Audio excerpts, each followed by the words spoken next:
Welcome back once again to Touchline Talk. We're going to jump right into what's next. Starting with today, we have all of our Euro qualifiers. So this is the playoff round of the last teams eligible to qualify through this very complicated system that involves both the Nations League and traditional qualifying. Bottom line is there are 16 teams remaining that are vying for 4 spots. So we've got some of the more high profile games we're going to go through in a second, but there are 8 games in total, 16 teams still in this thing. So we're going to get down to 8 by the end of these games on Thursday the 8th today. Those 8 teams then face each other in November to see who gets those last 4 spots. So this is one and done, winner advances, sort of traditional tournament format. So you got Iceland, Romania. Iceland has their key players back. All of those guys, your Alfred Finn Bogasons and Johan Berg Gudmundsons and Gylfi Sigurdssons that were not there for their last set of Nations League games. They are back, ready to go for this European qualifier, which is absolutely crucial. Of course, you always want to see Iceland in these major competitions. They've got a really good chance. They've been in pretty good form despite not being at full strength. Of course, they haven't exactly come away with wins in all of those games. They were in a tough group, which is why they ended up here and haven't already qualified. Really like their chances. Don't think there's anything to be overly concerned about. Of course, anything can happen in one game. But you like their chances to go through. To me, they're very much the same team that came onto the scene in the 2016 Euros and also was then able to qualify for the World Cup after that. Same group of guys, same identity. They're going to play in their blocks of 4. They're going to make it ugly. It's quite something to watch. Then you got Bosnia-Herzegovina, Northern Ireland. Bosnia-Herzegovina, always one of the more, I feel like, underappreciated, underrated teams in Europe. They get overlooked because there are so many other absolutely stacked teams. But they're the kind of team that can make a run in this in a Euros. I would like to see them to go through. I think they could really make things interesting and deserve to be there.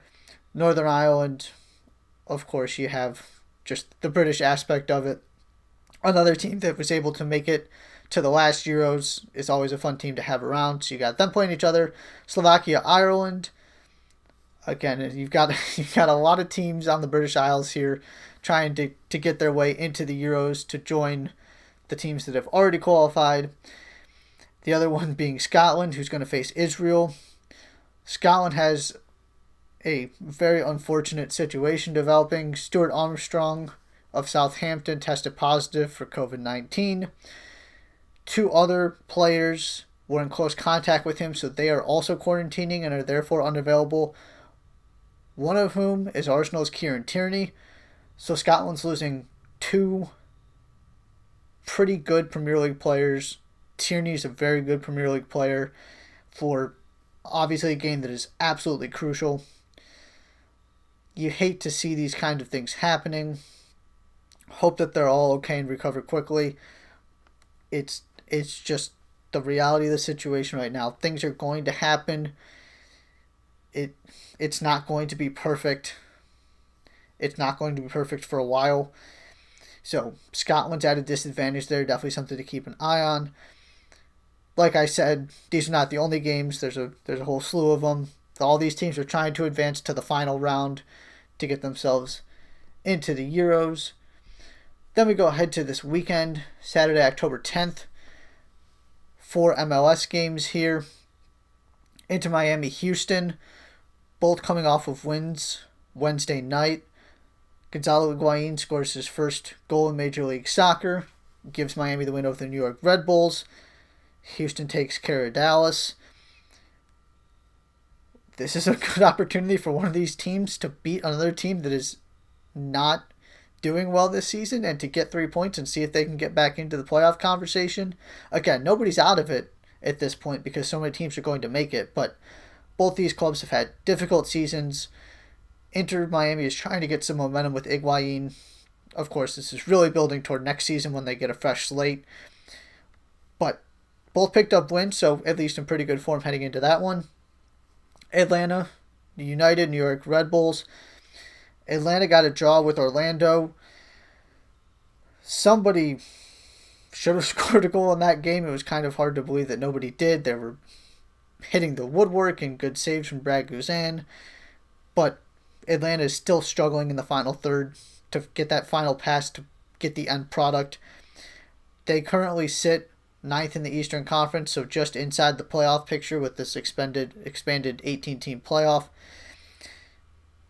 Still don't have a permanent head coach. Things have not gotten any better. But they got an opportunity against a Red Bull team that is also struggling at the moment. Obviously just made the coaching change. It's going to take a while for them to get adjusted to new ideas and things, so don't expect anything to change right away. Colorado and the LA Galaxy may or may not play. Colorado is still dealing with their positive COVID test and getting more tests back that are coming positive. So they did not play last night. That game was against LAFC, was postponed. We'll see what the situation looks like for this weekend. There's a chance that they're able to play, but they haven't been able to stop the positive tests so far within the Rapids organization. So that game is definitely in limbo. Keep an eye out today, tomorrow, to see if there's any news on that one, whether it's going to go ahead or not. And then you got Vancouver and Real Salt Lake. Again, everybody is still in the conversation for the playoffs. If one of these teams can get 3 points, it would be a massive boost and really put them back into the thick of the race for those final spots. It's one of those games where you feel like if both teams lose, it comes away as a draw and both teams take away a point. But if somebody can get 3, maybe they can put together a good run at the end of the season to close out this wacky schedule and find a way to get in. And then on Sunday, couple Nations League games, couple MLS games. Orlando Columbus is one of the games to pay attention to here. Columbus is not in particularly good form right now. Lost to Montreal last night. Really struggling without Darlington Nagbe at the moment, which means that this is a 3 versus 4 in the East. Again, Orlando also dropped points strong with Atlanta. Philly put together a poor first half but good second half against Cincinnati to get all 3 points, so they're back up into second behind Toronto, who looks like the best team in the Eastern Conference at this moment in time. Still haven't given up on Columbus, but I'm starting to cool on them a little bit.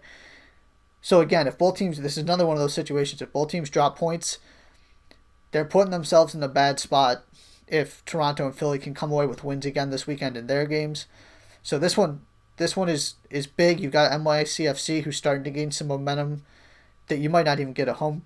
You would get a home game, but trying to finish in that top 4, trying to get up the standings. This is a big game for both teams to try and get things back on track. And then you got LAFC, Seattle. LAFC is up to 5th in the West, and they've got a favorable schedule the rest of the way. You got some Portland Timbers in there, but other than that, it's games you expect them to win pretty much. If they can find a way to beat Seattle, this could be a turning point for LAFC. I still haven't quit on this team. What's happening on defense is scary.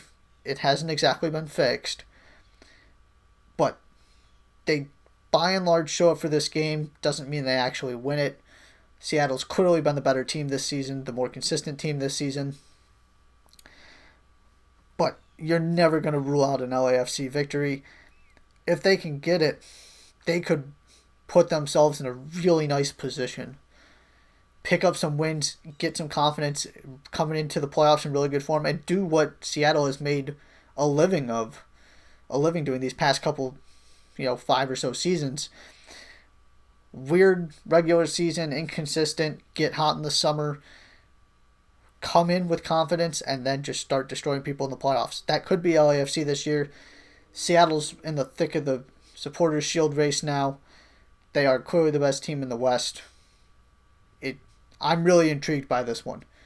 I think we're going to learn something about LAFC in this game in particular. If they can win this one, watch out.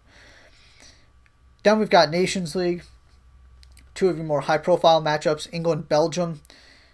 Congratulations to Dominic Calvert-Lewin, who we just talked about in the supporters' corner. Bukayo Saka of Arsenal, Harvey Barnes of Leicester getting their first England call-ups. These are guys who are producing, particularly Calvert-Lewin and Harvey Barnes have been excellent. Saka has all kinds of potential. You've seen what he can do for Arsenal, the difference he can make. Mason Greenwood, Phil Foden, left out by Gareth Southgate after violating protocol and getting kicked out of the last national team camp. Not stunned by that. Again, the question is how long is he going to keep them out of the squad? What kind of long-term ramifications are there going to be for what happened in Iceland? I still don't think it's going to be that big of a deal at the end of the day. But it just happened. He's calling in another squad. You've got more than comparable replacements. So he's leaving them out, sending a message, giving some other guys an opportunity, and Calvert-Lewin absolutely deserves it. So congratulations to him. Then you got France-Portugal. A couple things to note about this French team. It's a little bit different than the last one we had for the previous set of Nations League games. Pogba and all of your guys from Bayern Munich, Benjamin Pavard, Kingsley Coman, Corentin Tolisso, all back in. The Bayern guys were essentially given the last international window off. So they're all back for France.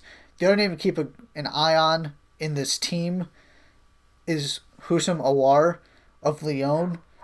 He most likely will make his France debut. Was supposed to last set of international matches, last Nations League games, but tested positive for COVID-19. Wasn't able to. He's back in the squad. He was key to what Lyon did last season, making that Champions League run. Arsenal wanted him. We're trying to make that deal happen. This transfer window just didn't get it done. He's going to be at a big club soon. He's a rising star, so somebody to keep an eye on there when you're watching France. And that's what we've got coming up during this international break. It's weird because you got some friendlies, you got European qualifiers, which are huge, Nations League, which is kind of in between. MLS just rolls on through the international break like usual. Missing a bunch of players, specifically the South Americans, and some Europeans as well because of their international duties. So that's also something to keep an eye on in MLS this weekend. And even in last night's games, these teams are not at full strength for the most part because they're losing some guys to international duty. That's all I got for you today. Always be sure to check out Chris Brown's Around the Bases, 1 p.m. We're in the thick of the MLB playoffs. Games happening left and right every single day. It's non-stop. He's got you covered for all of that. Josh Molnos will be back with his show tomorrow morning, 11 a.m. Eastern. Be sure to check out everything happening at 110sportsmedia.com. I'll have my new European Soccer Top 25 coming tomorrow morning. Be sure to go sign up for our newsletter that comes out on Fridays. Everything that's happening in the world of 110 Sports. Thank you so much for listening to Touchline Talk today, and we'll see you Tuesday.